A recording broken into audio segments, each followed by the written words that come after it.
This podcast mentions alcohol and has adult content. Not suitable for children or the faint at heart. For entertainment purposes only. This is the Tales of a Small Town Bartender podcast. You have been warned.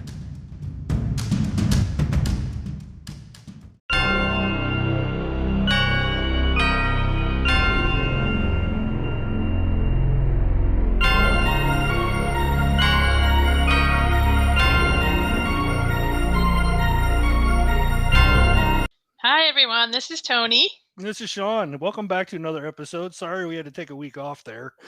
I had to go somewhere. And I was sick, so it worked out.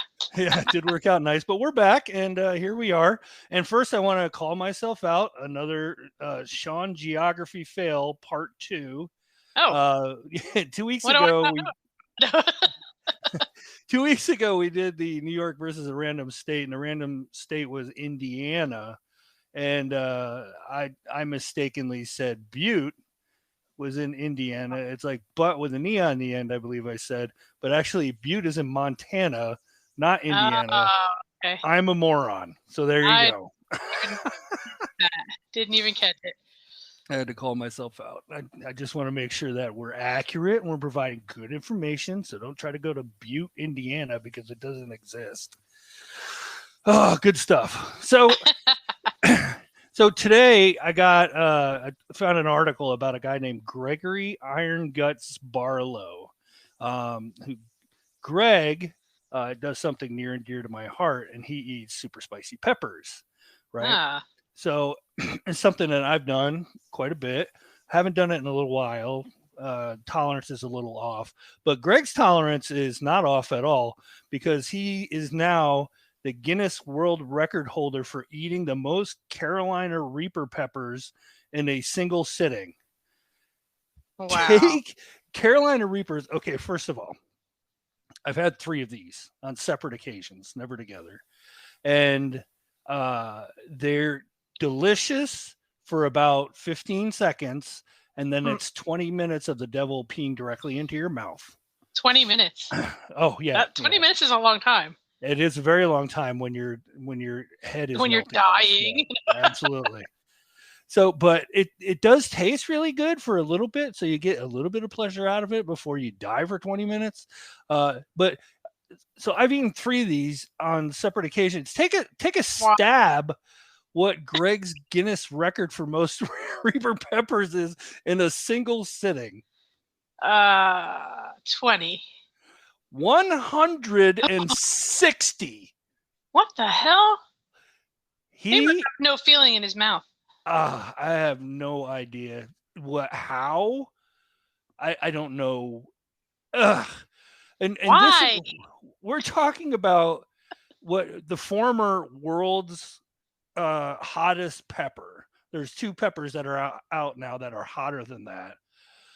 But there's an American breeder by the name of Ed Curry, who's closely tied with the show Hot Ones. That's a YouTube phenomenon. Love that show. Great show. Great. One of the best interview shows out there. They get a lot of big stars to do the wing challenge, but Ed Curry bred and created the Carolina Reaper pepper, and it has an average Scoville rating of 1.64 million. So if you take like a jalapeno out of your garden and just chop it, that's about 300. And this is 1.64 million. That's insane. I don't. Yeah. Do you eat it with the seeds? Because that's the hot part, right? Well, so you eat seeds and all. That's a misconception. No, the seeds are hot, but really where the heat comes from is the lining inside of the pepper, the little membrane in there. The membrane that's connected to the seeds. Yes, that's where the heat comes from. Really interesting. See, I'm not a hot pepper eater. Yeah, that's pretty brutal. But man, hats off to this guy in Melbourne. Gregory Iron Guts Barlow, Guinness World Record holder for 160 in a single setting. 160? Yes, 160. That is insane. Absolutely insane. Anyway, so and then now I want you to visit quickly with me a little bit of drama I found. Oh, So, have you ever heard of the grocery store? I think, yeah, Schnucks. Schnooks. No, I have not. Okay, it's mostly a Midwest grocery store. They have them in the town that I came from in Iowa. They have them in Illinois. They have them in St. Louis. But there's a St. Louis grocery store, Schnucks, is claiming it invented the pork steak. So, Okay. have you had pork steak before? I mean, I've had like a pork chop that looked like a steak. Yeah. So it's pork steak and pork steak sandwiches, but they're saying that they invented it. One of the store owners, I guess, second generation Schnook family member, invented it in the 1950s. However, this is not true because New York comes to the rescue. There are recipes from New York, Vermont, and South Carolina in the early 1800s Oh, wow. that talk about beef steaks, pork steaks, several places, several times. So Schnucks is getting a little bit of backlash about this.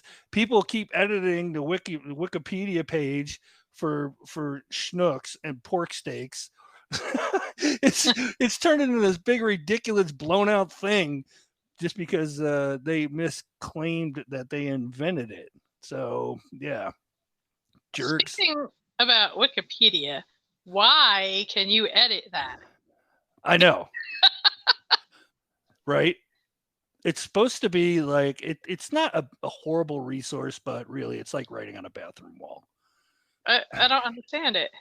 That makes sense to me that anybody can go in there and edit it. Yeah, pretty much. So anyway, we'll put that to bed for now, and let's move on. Hey, what's today? It's October. We warned you, listener, that we're gonna get scary story month. Yep. We have a couple that got submitted, which is super cool. Yes, and I closed the window like a person who shouldn't have closed a window. But you sent me a couple. Yep, I sent you. There's three. Three of them got submitted. All right, here we go. Come on, there we go. Okay, so this is great. This is going to get your Halloween started off right? All right, so had a couple of posters. greatest username ever, I think. Substantial Koala. Yeah. A person died in an accident in our building years ago. We have weird sounds at night. Lights on, turn on and off. Tonight, closing, only me and my manager and closing server. I entered the bathroom to use it before leaving. All the lights were off. Switch, not sensors.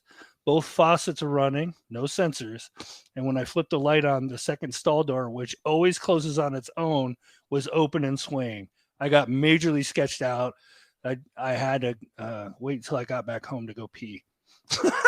Substantial Koala. Hey, you know what you should do? I'm totally ad-libbing on the fly here. When I'm reading the stories, can you put spooky music in the background? I think I can. Yeah, if I just cut that piece out. Yeah. Yeah. Put some spooky music in the background and yeah, I'm getting good at editing. I can figure it out. All right. You can leave that in there. Because I'm gonna change the way I'm reading these. So I'm gonna imagine there's spooky music in the background, which we didn't have prepared.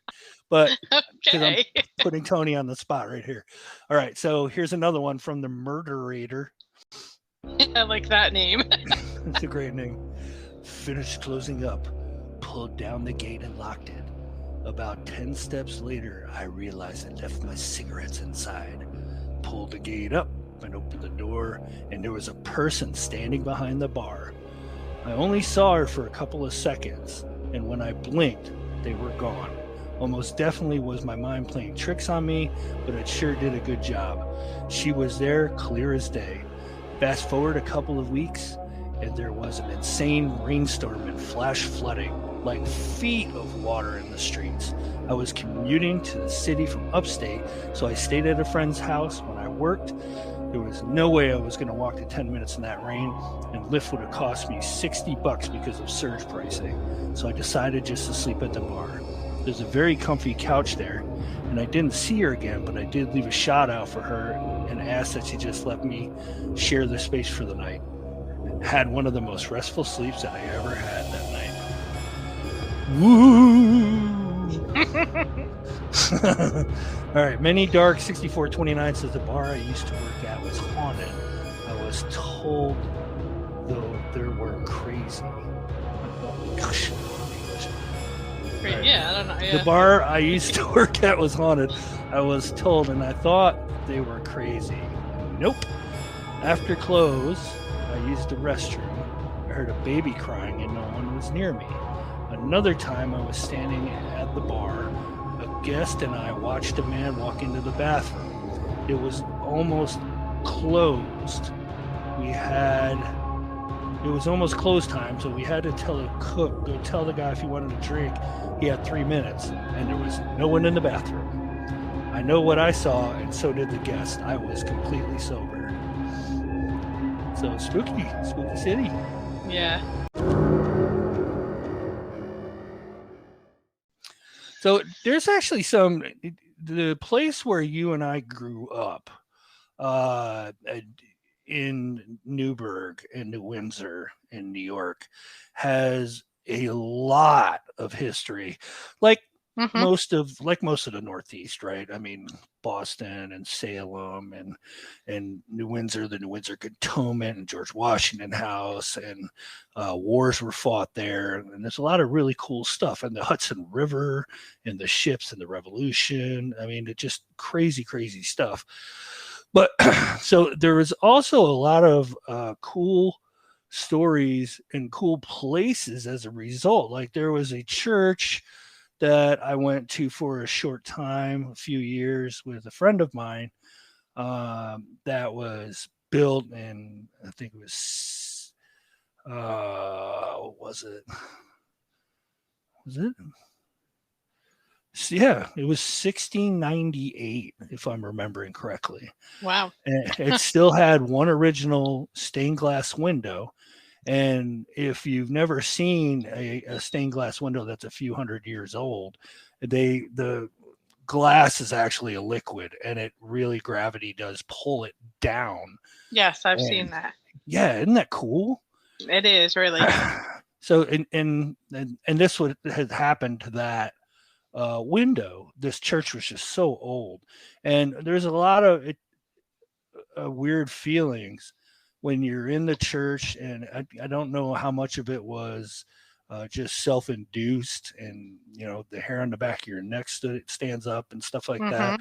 But what a great place. But the most interesting place was right across the road, and it was an old mansion similar to the Vanderbilt mansion that's up the river a little bit farther.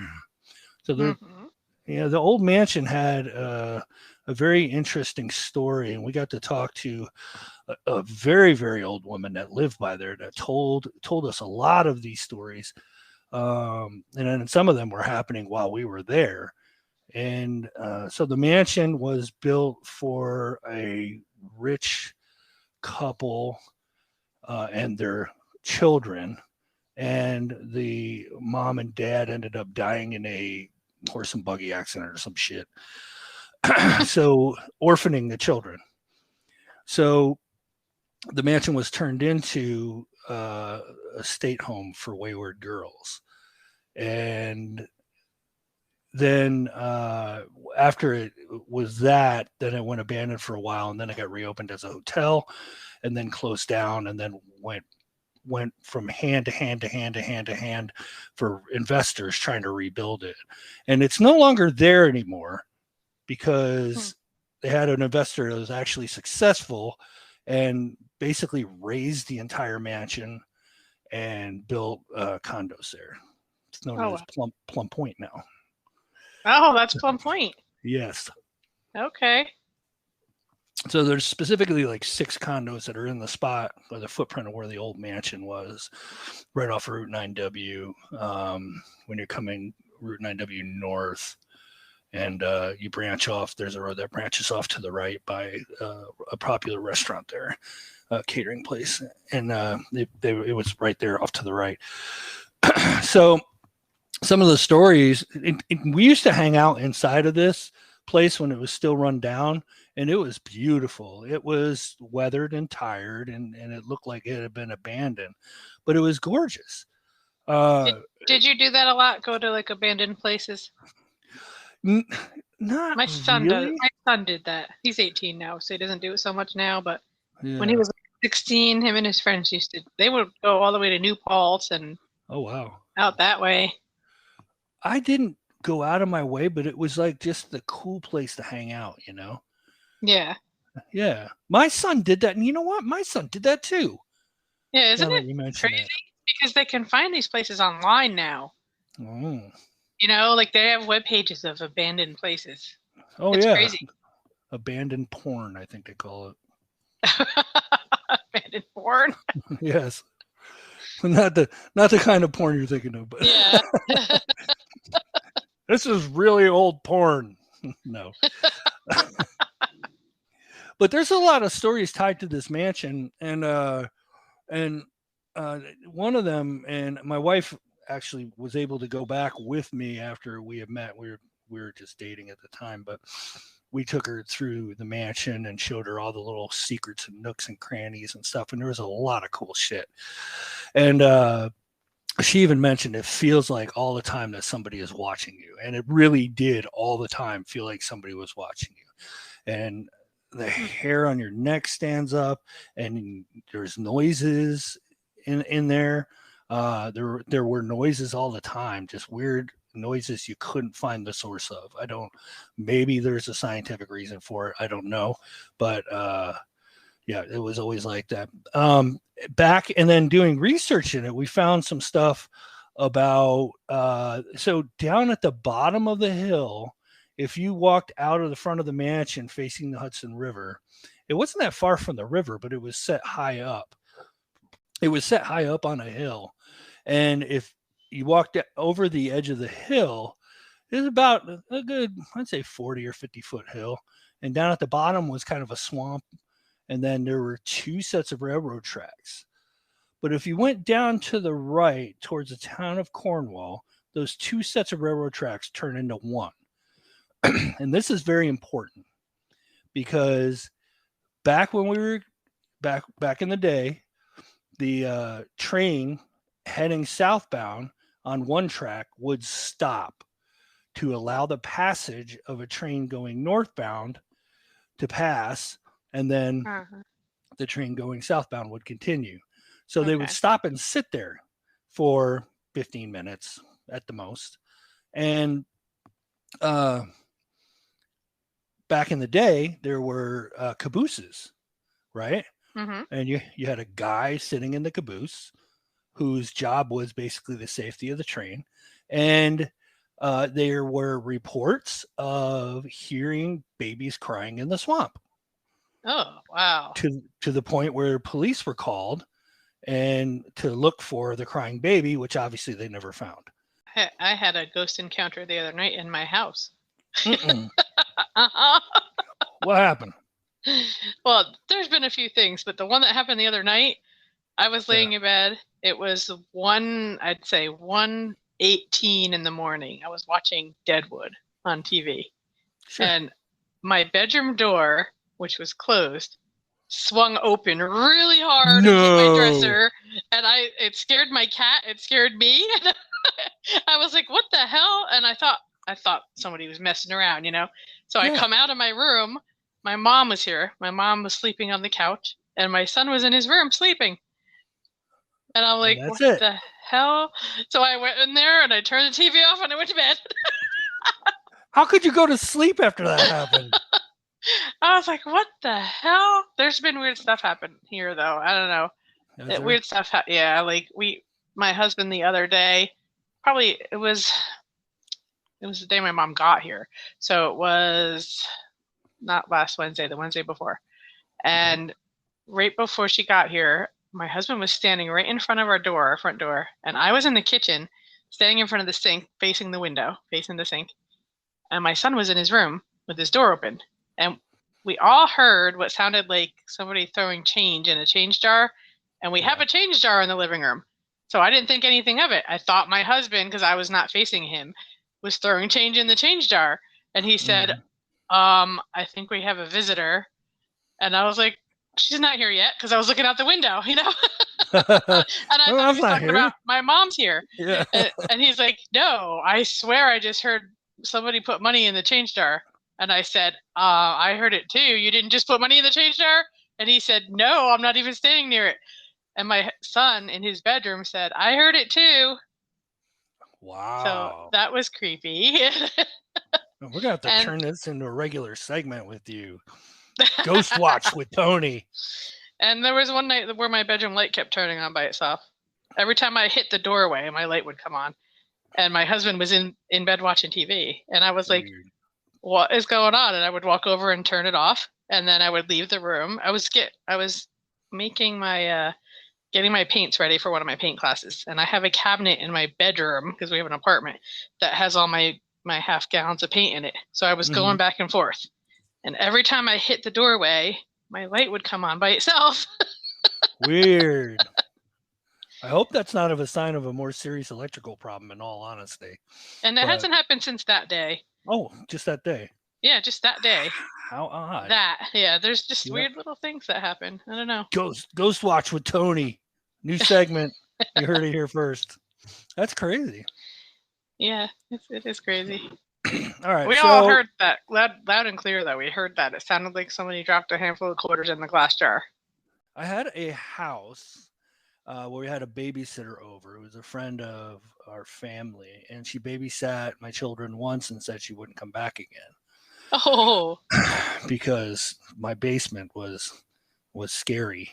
Yeah. And she wasn't wrong. There's definitely something wonky about it, but I don't remember ever. Oh, I do remember something. My son at when we lived in a townhouse, my son was sitting there having a conversation in the corner all to himself. And my wife's like, who you talking to, buddy? And he goes, the boy with the spots on his face. Oh. And he says, we need to be quiet because it makes the man upstairs angry. Huh. Like, what? Yeah, right. Yeah, for real. Yeah. So I had an imaginary friend when I was a kid. I had two, actually. Yeah. And one of them's name was Jerry, and my husband's name is Jerry. Ooh, weird. Isn't that weird?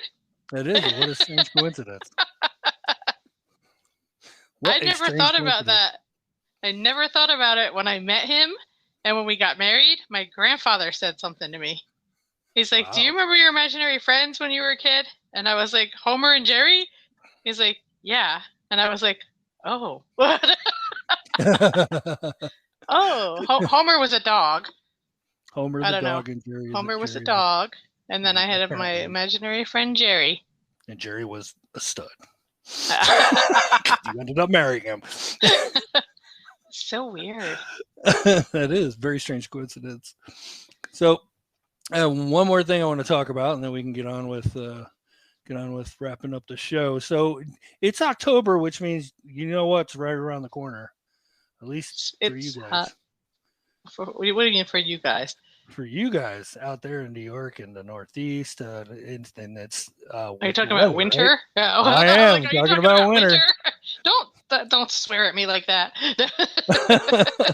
The W word and the S word, snow. Yeah.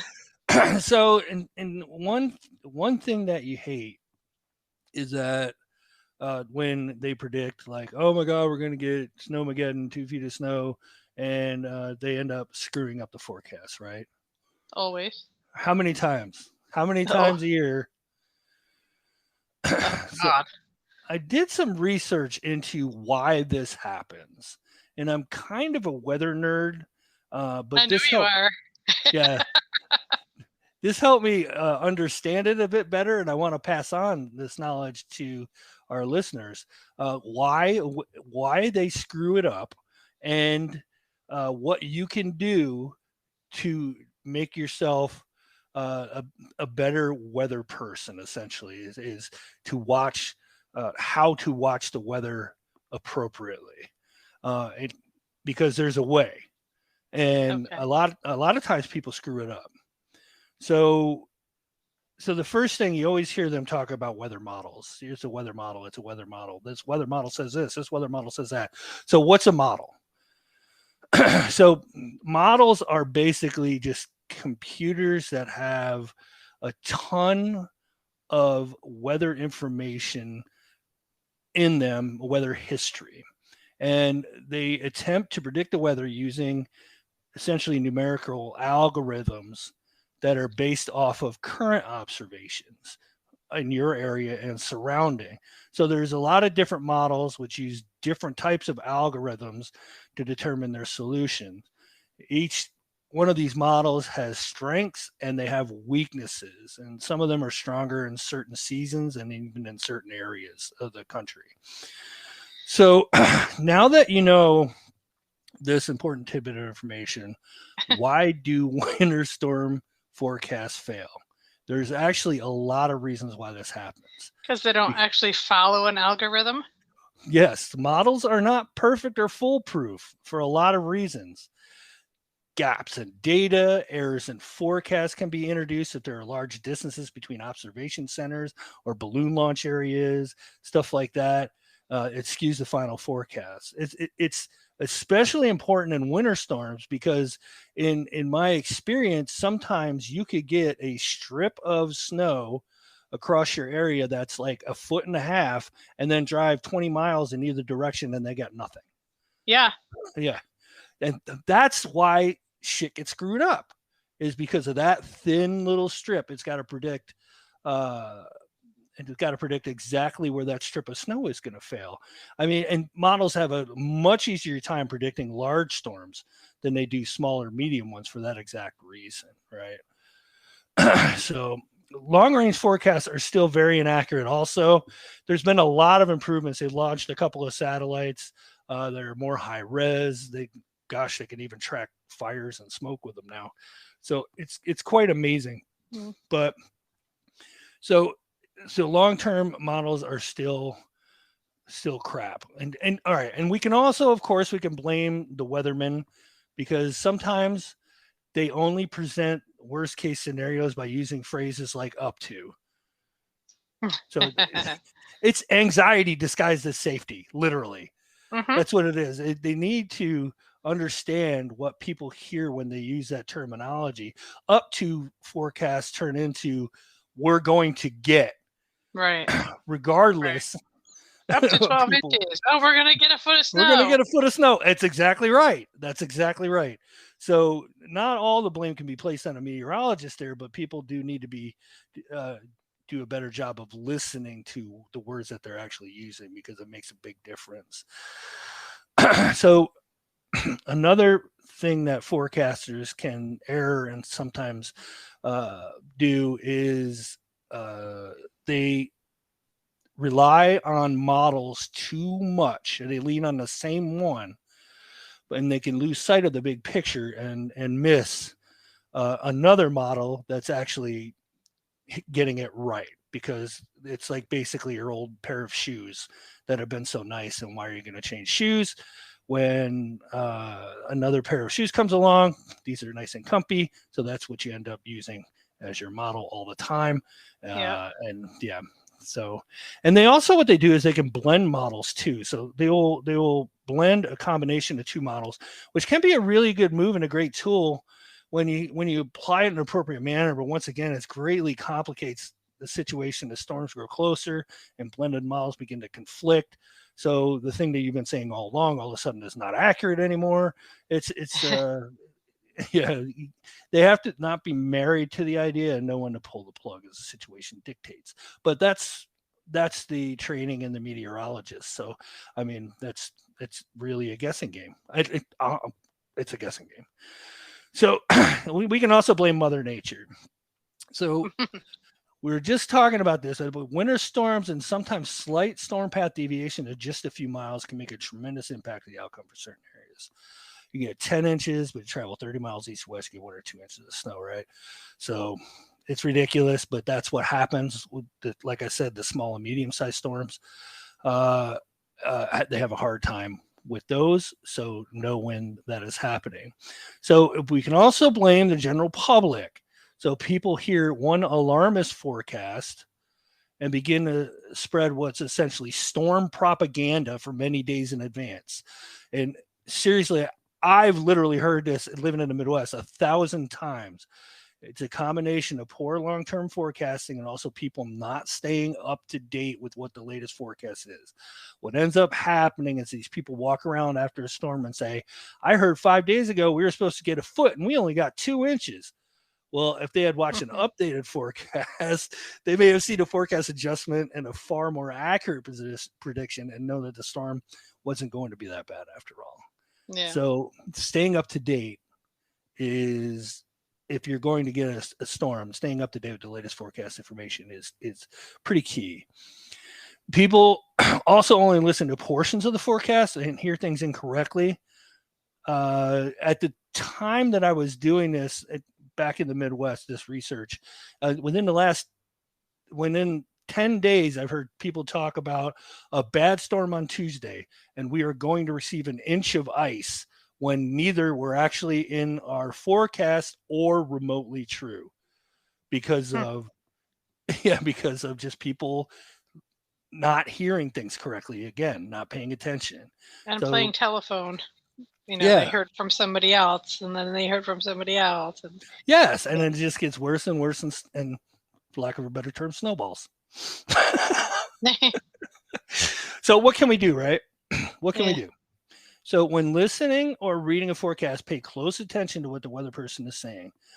Sometimes they will choose their words very carefully, and there is a reason for that. You want to look for phrases like up to and chances. Remember that a 50% chance of precipitation in your area means that there's a 50% chance that it doesn't happen too. Very important. And here's another thing a lot of people don't know. 50% chance of precipitation. That means that 50% of your area is going to be covered in rain or precipitation, and 50% of it will not be affected. It doesn't mean there's a 50% chance of precipitation. It means there's 50% of your area will be affected by it. Right. So if you know a severe storm is on the way, stay tuned to the latest information. It's just a smart thing to do. Also, understand that meteorology is an imperfect science. It can be affected by everything we've talked about and many more things I didn't remember to include or even consider. And then I always use the mantra, prepare for the worst and hope for the best, and you'll never catch yourself off guard using this mantra. So make sure you have what we used to call a French toast warning, right? Everybody, when you get a prediction for a bad storm, everybody runs to the store and buys the ingredients for French freaking toast. Yep. Man, French toast lobby. But meteorology, it's a thankless job, and no one ever says, man, you really nailed that forecast. But people are certainly there to knock you on your door when you get one wrong. So predicting the weather is very, very difficult. They do try their hardest, and no one ever likes to be wrong. At the end of the day, it's nice to know you made a difference in keeping people safe, informed, and fully stocked with French toast. So here's another thing. One thing I want to add on to this is that if you Google National Weather Service and click on it and then search for your city, there's a National Weather Service office specifically for your area, no matter where you are in the United States and even some of the outlying islands and stuff like that. Why is that important? Because if you're listening to a weatherman, you're listening to somebody who has all the information and needs to get viewers. So you're getting a mishmash of what he thinks is going to happen. However, if you just reference the National Weather Service, then you're getting an entire staff of weather professionals, meteorologist professionals. That's their only job. That's all they do. And they look at all the same information, and they are accurate, more accurate than TV meteorologists by far, especially when it comes to severe weather. Do they mess up? Sure, but not as much as TV meteorologists do. Trust me. They're not looking for ratings. No, that's right. They're just looking to keep the public safe. So that's really about it. Yeah, if anybody has any weather questions, just write into the show, and I'll be more than happy to answer them. I've been a weather nerd ever since I was a kid, so kind of my thing. Glad to talk about it. Always am. Tales of a Small Town Bartender at gmail.com. Tales of a Small Town Bartender.com. Drunk or a kid? Do you have one? Yes. Okay. Sat on the taxi driver's lap. Drunk or a kid? Drunk. Totally drunk. $20 is $20. Oh. Wow. Okay. All right. So, all right, let's pick a random state. I was going to say, do you have the random state generator ready? Vermont. Okay, we did not do Vermont. We have not done Vermont. So, okay. So the state is Vermont. Vermont versus New York. What do you know about Vermont? Okay, my husband's cousin lives there, and they bring us this amazing smoked pepperoni from there that's smoked with corn husks. It is so good. So is Vermont the one on the right or the one on the left? New Hampshire's the other one, right? Yeah. I think I don't know. I always screw it up. Now I'm confused. I always screw it up. Oh, so let me look. Let me bring up a map here. I've been skiing in Vermont. That's the weirdest thing, but damn if I can remember. So Vermont is the one on the left. New Hampshire's on the right. Cool. Let's see. Vermont is on the left. New Hampshire's on the right. Okay, yeah. Son of a gun. All right, so Vermont's on the left. Vermont, good skiing. I know good that. Skiing. I'd say good cheese. Good cheese. Yeah. They have the maple syrup thing going up there too, if I remember right. See, we're talking about food. It's all about the food. always. I'm a foodie. I'll admit it. I'll have to ask how their pizza is. Yeah, let's do that. But Vermont, nothing really sticks out for me about it, other than the fact that winters have to be absolutely miserable up there. Probably. I would assume not as bad as Maine, I'm sure. No. But Vermont, I don't know. Vermont was the first state to abolish slavery in its constitution. Oh, gotta like that. So I don't know. This one's kind of wishy-washy for me. I just don't have enough information about the state. I never expected that to happen. But yeah, I'm gonna say New York just because there's more to do. Yeah, Burlington is the biggest city. Oh yeah, Burlington. Yeah. The red clover is the state flower. I didn't even know there was a red clover. Interesting. All right, so I'm going New York. Yeah, I'm going to say New York too. Okay. So Vermont, weird drinking laws. No beer may be served in containers holding over 32 ounces. That's regardless of how many people may be sharing it. Okay. So no pitchers of beer. Or and no yard beers or anything like that. But yeah, no pitchers. I didn't even think about that. Yeah, because if you have like 6 people at a table, sometimes they just order a pitcher of beer. Yeah. State law prohibits holding a drink or drinking alcohol while dancing. That's a weird one. Wonder if that's how that's enforced. Yeah, right. Enforced. No more than one drink may be served to any customer at one time. Oh, New York's kind of doing that now too. The casino is. Oh yeah. Yeah. That's weird. Nor does it matter if the customer is buying for others. Yeah, that's how the casino was. Oh wow. Because we So went to that's the becoming a thing. new casino. It's in the Newburgh Mall. Did you know The about that? Newburgh Mall? Where I think what was at the end of the mall? Penny's maybe or Sears, one of the ends. Yeah. They put a casino in there. Oh my gosh. So there's no tables, it's just like all electronic stuff. Yeah. I mean, like they have electronic poker, but it's not Like like a you sit legit. around a table and there's like a fake dealer and and all that. But we went there and my husband went up to the bar and ordered himself a drink and ordered me a drink, and she wouldn't give him my drink until I walked over there. And then Oh wow. he ordered a beer and a shot, and she wouldn't give him a beer and a shot. So at that point, Wow. I was done with my drink. So he handed me his beer while he took his shot, and then I handed him the beer back. Oh my gosh. I was like, wow, that's kind of crazy. This is what we're doing to ourselves. Yeah. Stupid shit like this. We could just not. That'd be great. I said, this is pretty stupid. There's another bar across the room over there. You could just go over there and get it. Yeah. Just so you're tracking, it's illegal to give people alcohol directly or indirectly to try to influence how they vote. Oh, well. I don't think people need to be ripped the fuck that up. All right, so I'm going to close it out. Here's a quote. The quote is from Tina Fey from Saturday Night Live. In a study, scientists report that drinking beer can be good for the liver. I'm sorry, did I say scientists? I meant Irish people. I was going to say good for the liver. Oh, that read like one of their news jokes.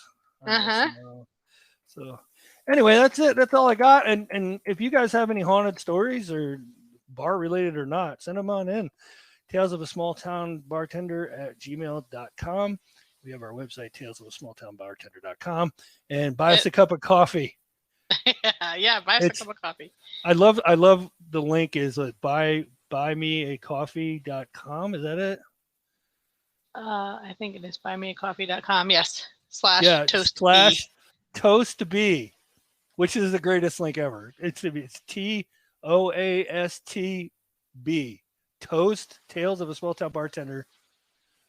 Toast B. Buy us a cup of coffee. That's cool.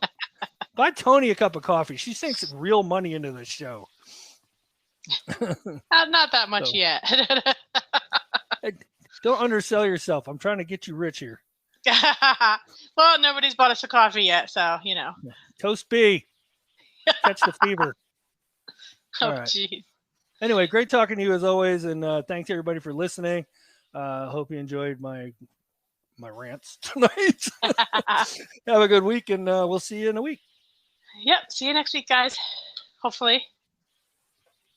Have a good night. Hold on a minute. Well, you said you might not be able to do it next week. All right, so we'll just put it out there. Okay. I have a scheduling conflict next week, potential. Yes. So it may happen, it may not happen. So we'll have to see how it goes. We'll see what happens. So as of right now, we're good. We'll see you next week. Okay. Talk to you soon. All right. Have a good night.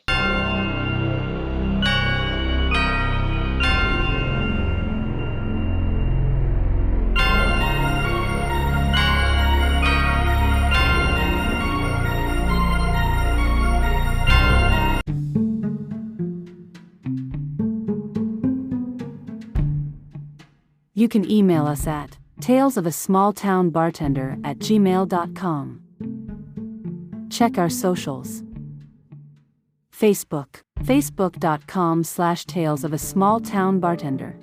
Instagram, instagram.com/talesofasmalltownbar/. TikTok, @talesofabartender. Buy us a coffee at buymeacoffee.com/toastbee.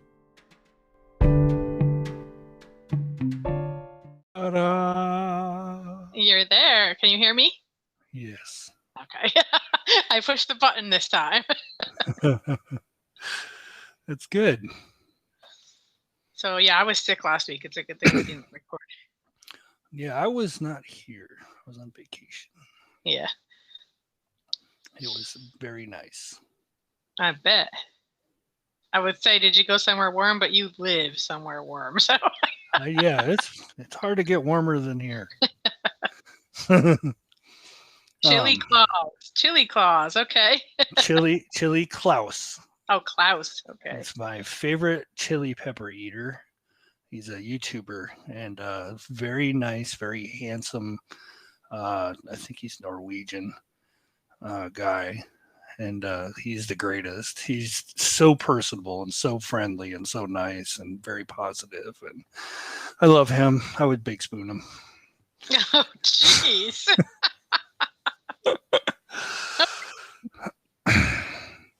All right, we can do this in a minute.